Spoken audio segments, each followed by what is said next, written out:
On a longtemps cru qu'il vaincrait.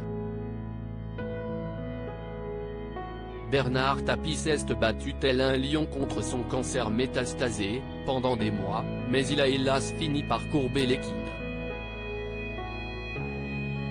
Mort le 3 octobre 2021 à l'âge de 78 ans, l'homme d'affaires a laissé de nombreux souvenirs dans la tête des gens, dans les stades de football, dans les salles de théâtre, où il devait faire son grand retour. Mais pas seulement.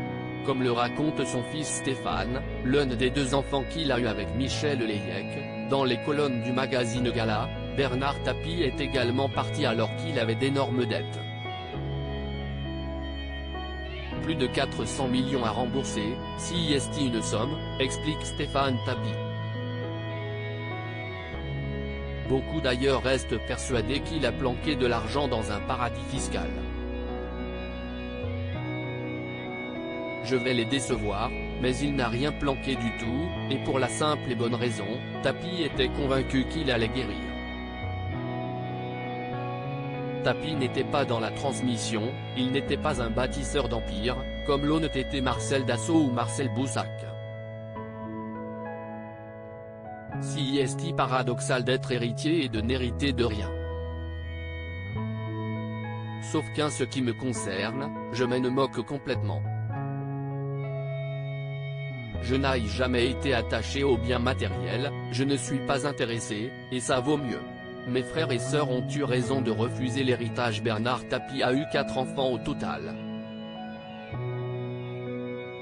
Nathalie et Stéphane avec Michel Leyec, puis Sophie et Laurent avec Dominique, sa veuve. Cette dernière peut compter sur son beau-fils pour l'aider à éponger les dettes de son époux.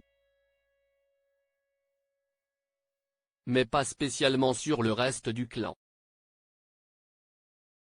Elle a mérité le droit à la paix et à la tranquillité, intellectuelle et financière.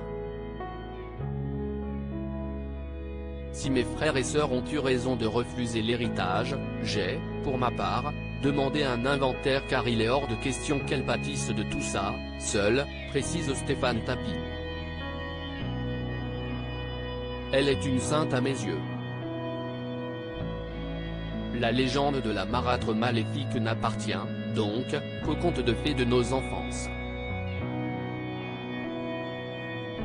Retrouvez l'interview intégrale de Stéphane Tapie dans le magazine Gala N° 1543 du 5 janvier 2023.